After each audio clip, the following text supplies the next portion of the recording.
Hi, and welcome to Dee Dee Cardinal Living Abroad Diary. This is Dee Dee.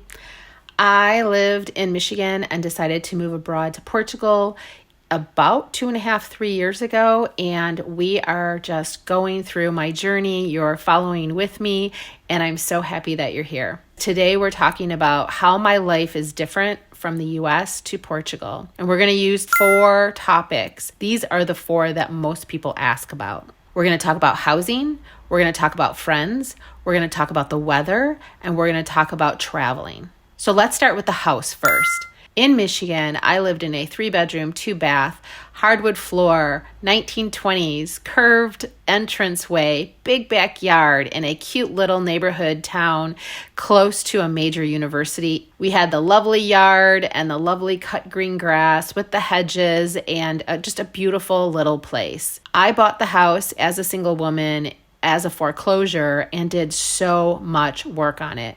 I literally gave my blood, sweat, and tears.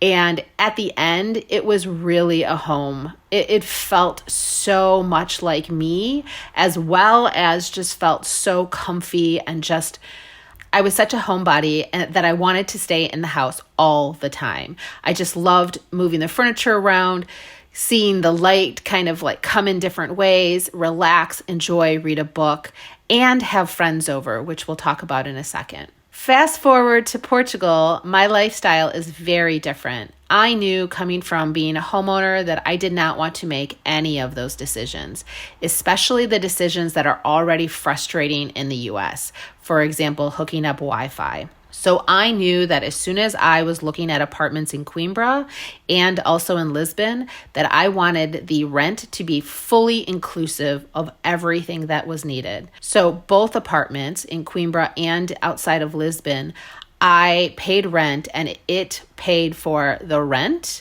the water, the electricity, the gas, the Wi-Fi, everything. Condominium fees, lawn, landscaping, everything.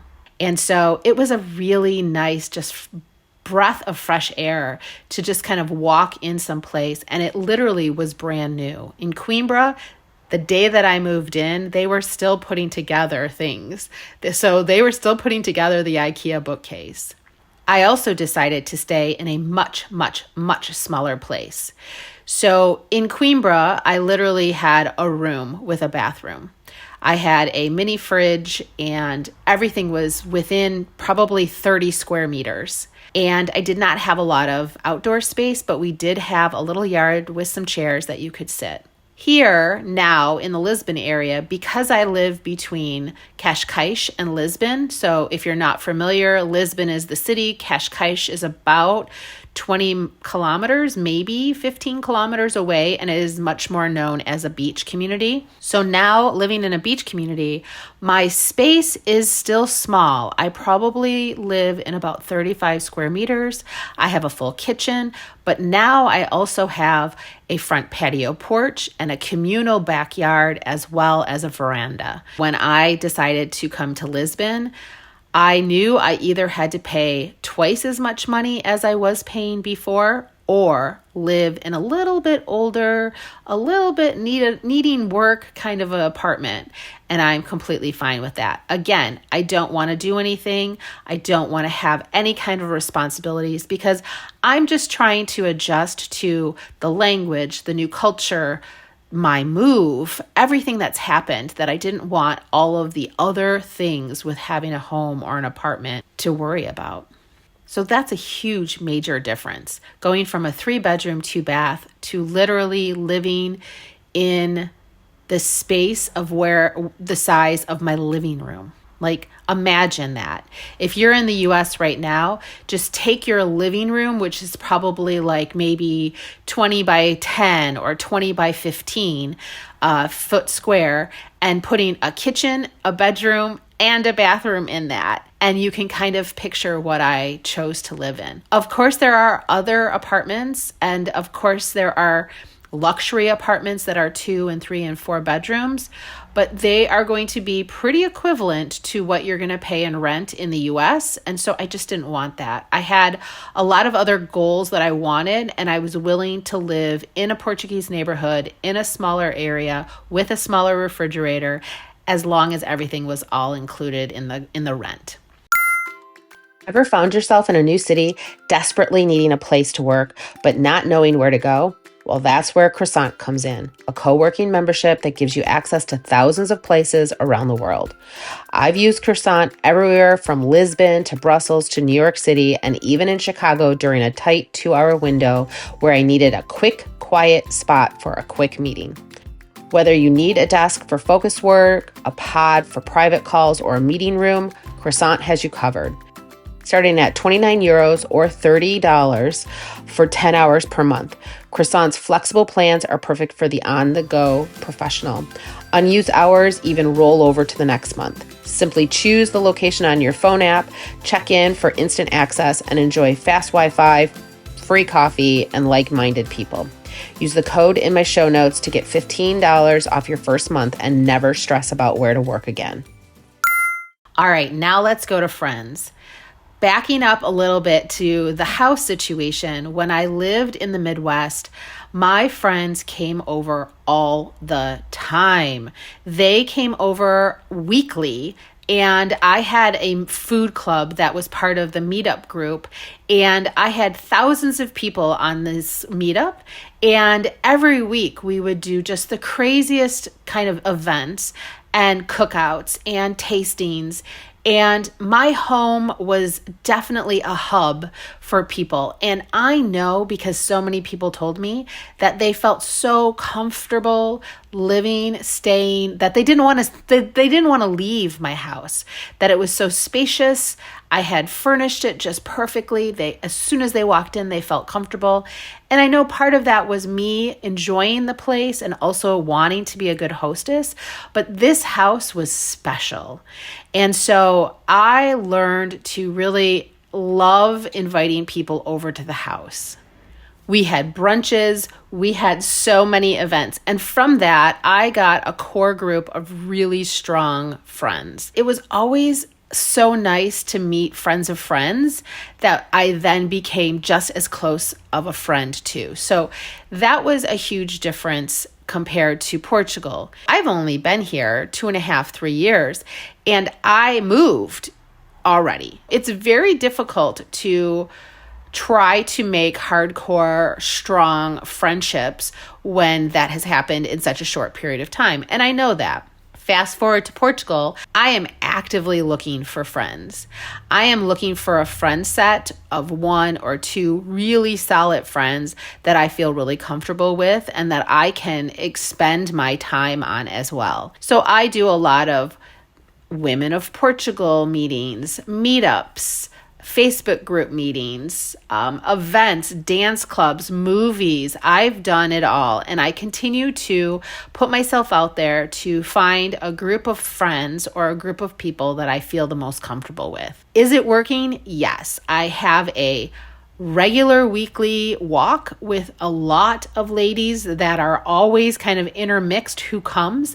And it is wonderful to see these people and update each other's lives on a weekly basis. I also have a close friend. Sadly, he'll be leaving soon from the Philippines, but he and I also do something on a weekly basis. And then obviously I work, so I have other things to do, as well as kind of go to films and invite people. So I'm very active trying to make friends. We're going to talk about this in a different podcast because it's a very complex and nuanced subject, but making friends as an adult is difficult.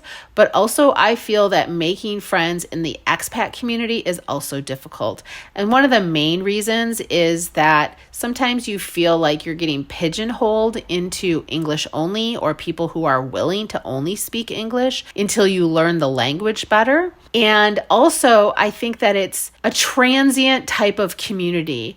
Many expats, immigrants, digital nomads, they're not really sure if they're going to stay here the rest of their life. So the way that they're investing their time is different. Let's move on to the most important one, weather. This was something that in the Midwest, cloudy, cold, hot, humid, cloudy, 3 days of sun for, the month, and it was bad. Seasonal depression was a serious issue with me. Vitamin D deficiency was serious issue with me. And the idea that I wanted to escape was a very serious situation with me. I tried. I gave it the good old college try. I was very active, and I would go kayaking by myself. We would go hiking. I would spend time with friends. I would do everything that I could to get out. By the time that you're talking about 6 or 7 months of grayness, I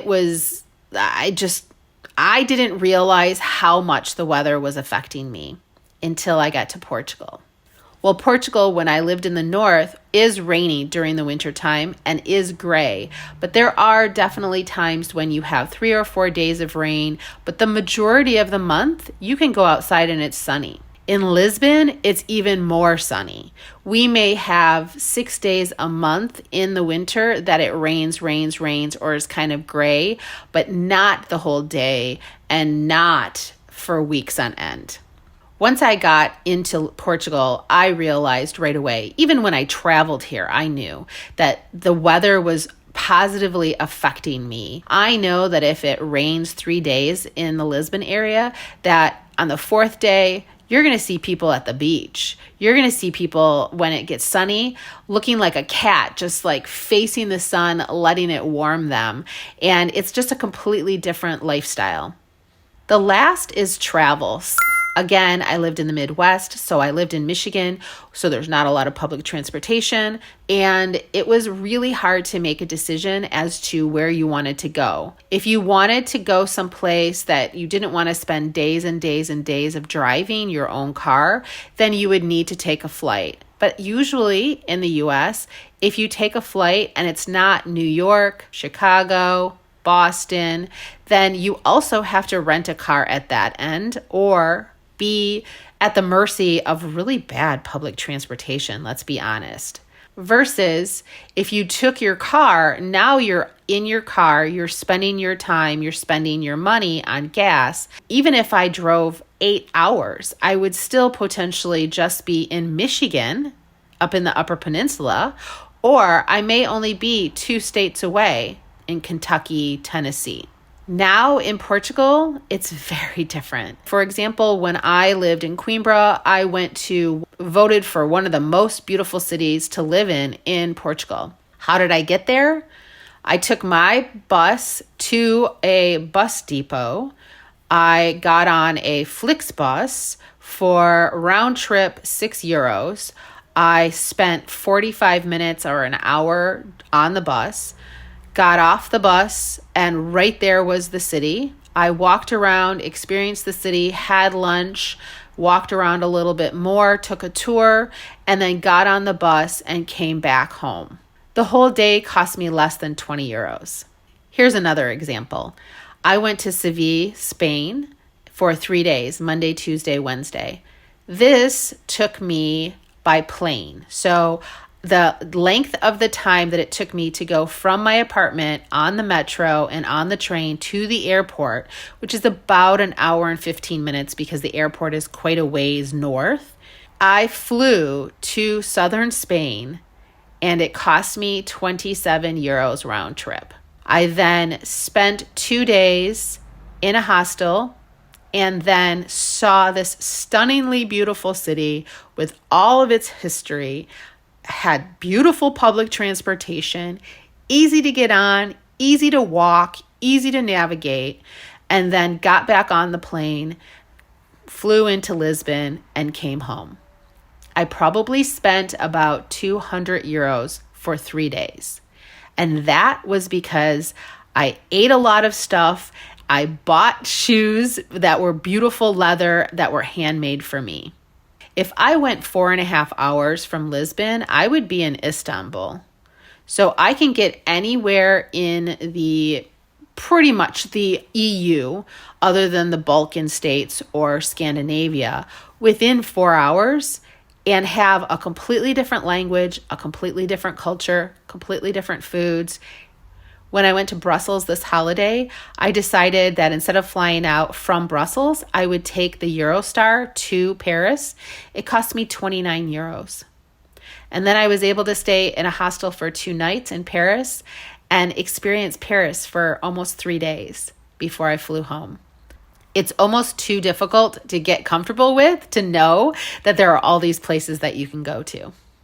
Which of these differences surprised you the most when I talked about them? Please put it in a comment.